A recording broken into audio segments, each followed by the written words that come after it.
अस्सलाम वालेकुम, welcome back to my channel Baji Parveen health and beauty tips से खुश आमदीद। जी तो नाज़रीन, कैसे हैं आप? उम्मीद करती हूँ बिल्कुल खैरियत से होंगे। आज की वीडियो आपके लोगों के लिए बहुत ही उम्दा और बहुत ही ख़ास लेकर आई हूँ। इसमें मैदे की गैस होना, पेट की तज़ाबियत होना, और मैदे की तज़ाबियत जब होती है तो बहुत ज़्यादा तकलीफ़ होती है, बहुत ज़्यादा दर्द होता है, किसी लोगों को इन्फेक्शन हो जाता है, खाते पीते ही उनके जो है बहुत ज़्यादा जाके जलन शुरू हो जाती है। पानी जाके ऐसे लगता है जैसे किसी ज़ख्म पर लग गया हो। खाना खाते ही बहुत ज़्यादा तकलीफ़ होती है और बहुत ज़्यादा जलन होना शुरू हो जाती है। आज मैं आपके लिए मफ़ीन नुस्खा लेकर आई हूँ। मेरी वीडियो के अंत तक देखना सुनना है ताकि आपकी परेशानी जो घर बैठे ही दूर हो जाए। मेरी वीडियो को स्किप नहीं करना, क्योंकि आज की वीडियो में बहुत ही मफ़ीन नुस्खा आज मैं लेकर आई जो कि तजर्बे से गुजरा हुआ, और बहुत ही जिन लोगों को बहुत ज़्यादा मैदे के अंदर वरम आ चुका है, गैस बन रही है और खट्टी डकारें आ रही हैं, और इसके अलावा मैदे के अंदर खाना खाते ही बहुत ज़्यादा तज़ाबियत बढ़ जाती है, और उन लोगों के लिए आज मैं बहुत ही अच्छा नुस्खा लेकर आई हूँ। ठीक है जी, मेरे साथ रहिएगा, अंत तक मेरी वीडियो को देखना है, सुनना है, ताकि आपकी परेशानी घर बैठे ही दूर हो जाए। मज़ीद ऐसी मालूमाती वीडियोस देखने के लिए हमारे YouTube channel Baji Parveen health and beauty tips को सब्सक्राइब कीजिए और बेल आइकन को लाजमी प्रेस कीजिए। जी तो आज की इस वीडियो में हम जिन चीज़ों का इस्तेमाल करेंगे उनको बताने से पहले मेरे चैनल को सब्सक्राइब करें, मेरी वीडियो को लाइक करें और बेल आइकन को दबाना मत भूलिएगा, क्योंकि बहुत ज़्यादा लोगों को मेरी वीडियो जो है जब देखते हैं तो वो शेयर नहीं करते। दूसरे लोगों को शेयर किया करें ताकि वो भी लोग जो हैं इस छोटे छोटे नुस्खों को हासिल करके अपनी बीमारी को दूर कर सके, क्योंकि जब बीमारी आती है तो बहुत ज़्यादा तकलीफ़ होती है। बहुत ज़्यादा मरीज़ चाहता है कि कोई एक चुटकी किसी किस्म की दवाई मिल जाए तो मुझे आराम आ जाए खाते ही। तो ऐसा ही होता है कि अगर इंसान जब बीमार होता है तो कुछ भी अच्छा नहीं लगता, खाने पीने को दिल नहीं चाहता, नींद नहीं आती, रात को तकलीफ़ में कराता रहता है मरीज़। तो मैं उन लोगों को कहना चाहूँगी कि अगर आप किसी मरीज़ को देखते हैं तो मेरे इन बताए नुस्खों को ज़रूर दूसरों को बताया करें, ताकि वो भी लोग जो फ़ायदा हासिल कर सकें। क्योंकि मेरी ज़िंदगी के तजर्बे के अंदर ये मैंने नुस्खे हासिल किए हैं, क्योंकि मैंने अपने बच्चों के जब छोटे बच्चे थे तो मैंने बच्चों को भी इस्तेमाल करवाए। तो वो बच्चे मुझे कहते थे, कभी किसी का मैदा ख़राब हो जाता था या बाहर की चीज़ें खाते थे बच्चे तो उनके बहुत ज़्यादा पेट में दर्द हो जाना। तो स्कूल में पढ़ने वाले बच्चे जो है बाहर का चीज़ें लेकर खा ही लेते हैं, या खाना बाहर से लेकर खा लेते हैं। तो ऐसी सूरत में हमारा मैदा जो काम करना छोड़ देता है। छोटे बच्चों के लिए भी ये मुफीद नुस्खा है, बड़ों के लिए भी मुफीद नुस्खा है, बहुत ही कारआमद है। आपने जो है मेरी वीडियो को जल्दी से, अगर आप मेरे चैनल पर नए हैं तो जल्दी से मेरे चैनल को सब्सक्राइब कर लीजिएगा। ठीक है जी। अब आपने जिन चीज़ों का इस्तेमाल करना है उसमें है पुदीना, जो कि हमारे मैदे के लिए बहुत ही फ़ायदेमंद है और ये बहुत ही फ़ायदियत रखता है। पुदीना सब लोग तो जानते ही हैं, जब हम सौदा सिर्फ लाते हैं तो घर के अंदर पुदीना सब्ज़ी के साथ तो लाजमी ही आता है।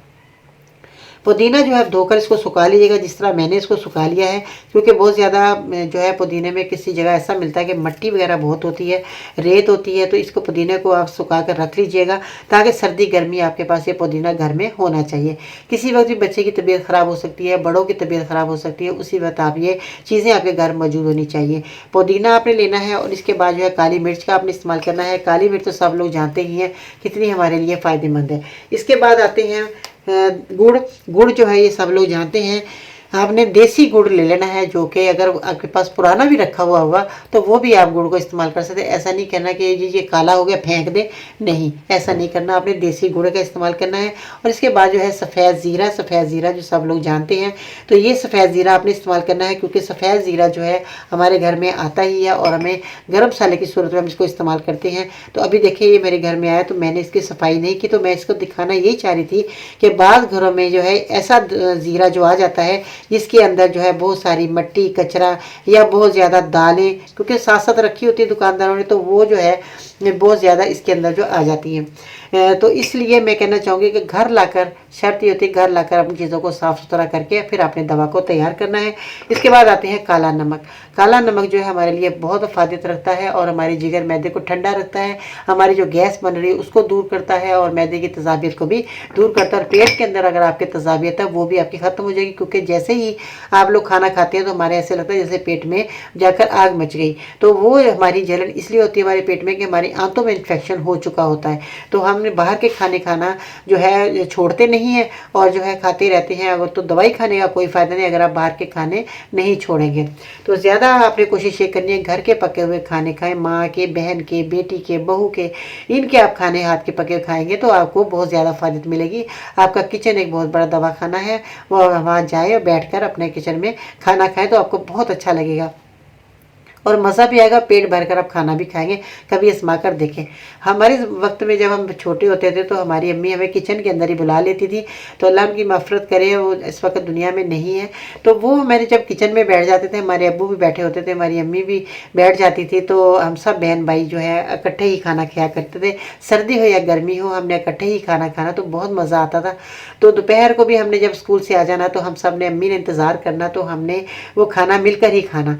तो जब हम किचन में बैठकर खाते थे तो गरम गरम रोटियां जब उतरती थी और सालन बना होता था तो क्या ही बात थी, इतना अच्छा खाना लगता था कि हम सब बहन भाई जो है एक रोटी के बजाय 2 रोटियां खा लेते थे, तो हमें बहुत मज़ा आता था। हम मोटे नहीं होते थे क्योंकि हम भाग दौड़ करते थे, स्कूल में चलते फिरते थे, तो हमें भूख लग जाती थी, इसलिए हम एक की बजाय मज़े से 2 रोटियां भी खा लेते थे। तो ये तो था अपनायत, अपने घर के अंदर खुशियाँ, माँ बाप के साथ रहना, बहन भाइयों के साथ रहना। तो ये अल्लाह ताला, अल्लाह सबको नेमतें से नवाजे। ये नेमतें हमसे अल्लाह छीने नहीं। जिनके पास नहीं है उनसे पूछ कर देखें, और जिनके पास ये नेमतें हैं वो कितने खुश नसीब हैं। ठीक है जी, अब हम कहाँ चले गए, बहुत एक्साइटेड हो गए। तो ये जो है चीज़ें आपने अपने घर के अंदर इस्तेमाल करनी है लेकर, क्योंकि ये सारी चीज़ें आपके किचन के अंदर मौजूद हैं। तो आपने इन किचन से सारी दवाइयाँ लेनी है, और इसके बाद आपने क्या करना है, काली मिर्च, काला नमक और ज़ीरे को जो है आपने थोड़ा तवे पर भून लेना है।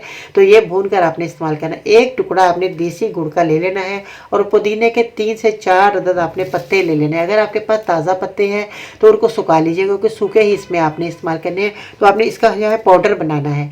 इन सारी चीज़ों का आपने घर लाकर पाउडर बनाना है, इसको पीस लेना है। पीसने के बाद जो है फिर आपने इस दवा को तैयार करना है। जब भी आप ये पीस लें तो आपने मरीज़ को जो है देना है। खाना खाने से पहले आप ये दवाई दे सकते हैं, या आप खाना खाने के बाद आप मरीज़ को दे सकते हैं। आधी चम्मच के करीब आपने मरीज़ को देना है। आपके मैदे की गैस जो है बहुत ज़्यादा तजाबियत, मैदे की तजाबियत और बहुत ज़्यादा पेट में गैस घूम रही है, खारिज नहीं हो रही, तो इस नुस्खे को इस्तेमाल करके आपकी परेशानी घर बैठे ही दूर हो जाएगी। ताज़ा खाना खाएँ, और बासी आपने कोई चीज़ें इस्तेमाल करनी, क्योंकि मैदा आपका कमज़ोर हो चुका होता है। आपने ताज़ा चीज़ों का इस्तेमाल करना, और कम मिर्च वाला सालन आपने इस्तेमाल करना है। ज़्यादा मिर्च मसाले आपने बिल्कुल भी इस्तेमाल नहीं करने। काली मिर्च में ज़्यादा करें तो आप काली मिर्च के अंदर सालन बनाकर आप इस्तेमाल कर सकते हैं। शोरबा हो, बकरी का शोरबा आप लें, उसको जो है आप रोटी उसके अंदर डुबोकर हल्की काली मिर्च डालकर आप वो खाना खाएं, तो आपके मैदे के लिए बहुत अच्छा है, मैदे की तजाबियत के लिए बहुत अच्छा है। तो ये जो आपकी ग़िज़ाएँ हैं, अगर ये अच्छी होंगी तो आपको बहुत अच्छा रिजल्ट मिलेगा। तो ये दवा भी आपको बहुत अच्छा जो है फ़ायदा देगी, और आपको दवा जो है 1-2 महीने आपने इस्तेमाल करनी है। ऐसा नहीं करना कि आपने 3-4 दिन खाकर कहना हमें फ़ायदा नहीं, छोड़ दी। नहीं, आपने 3-4 महीने इस नुस्खे को लेना है। अगर आप फ़ायदा हासिल करना चाहते हैं तो बहुत ज़्यादा जिन लोगों की गैस बन रही है, मैदे में तजाबियत हो रही है, जलन हो रही है, तो 1-2 महीने वो नुस्खा ज़रूर लेंगे। अगर आपके ज़्यादा नहीं है तो 1 महीने के अंदर अंदर आपको बेहतरीन रिजल्ट मिलेगा। ठीक है जी। और इसके साथ अगर आप सुबह के टाइम नीम गर्म पानी का इस्तेमाल करते हैं तो ये भी आपके लिए बहुत ही फ़ायदेमंद है।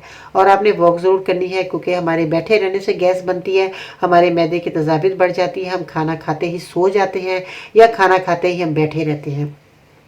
खाना जो आपने चबाकर खाना है, एतदाल से खाना है। अगर आपको 2 रोटी की भूख है तो आपने 1 रोटी खानी है। जो लोग बहुत ज़्यादा मोटे हैं तो वो भाग नहीं सकते, चल फिर नहीं सकते, बैठे ही रहते हैं, तो वो अपने खाने को थोड़ा एतदाल से खाएं, कम खाएं। अगर जितना आप खा रहे हो उसे थोड़ा कम कर लें तो आपको कभी भी गैस का मसला नहीं होगा। तो ठीक है। इसके साथ एक और मैं बात बताती चलूँ कि ये अलामत ये भी होती है कि बाज़ दफ़ा पसलियों के नीचे जो है खिंचावट जो है महसूस होती मरीज़ को, तो कर की आवाज़ भी सुनाई देती है। कभी मीठा और कभी सख्त दर्द मालूम होता है, और पेट जो है फूल जाता है, और कभी खट्टी डकारें आती हैं, और मुंह से थूक ज़्यादा आता है। गज़ा खाने के बाद जैसे मैंने बताया सीने में बहुत ज़्यादा जलन महसूस होती है। तो आप अपने परेशान नहीं होना, मेरे इस नुस्खे को ज़रूर इस्तेमाल करना है। अपने लिए, अपने घर वालों के लिए नुस्खा बनाकर रखें, खुद अपने हाथों से तैयार करें, और फिर आपने अपने घर में इस्तेमाल करना है। ठीक है जी। इसके साथ ही आज एक बहुत ही अच्छी खूबसूरत बात भी है। सब्र और कदर हर किसी के बस की बात नहीं होती। ये बस वही लोग कर सकते हैं जिनके पास आला ज़र्फ होता है। अपना ख्याल रखिएगा। इसके साथ ही बाजी परवीन को इजाज़त देने से पहले मैं फिर आपको कहना चाहूँगी, अगर आप मेरे चैनल पर नए हैं तो मेरे चैनल को जल्दी से सब्सक्राइब करें, वीडियो को लाइक करें, और बेल आइकन को दबाना मत भूलिएगा। खुदा हाफिज़।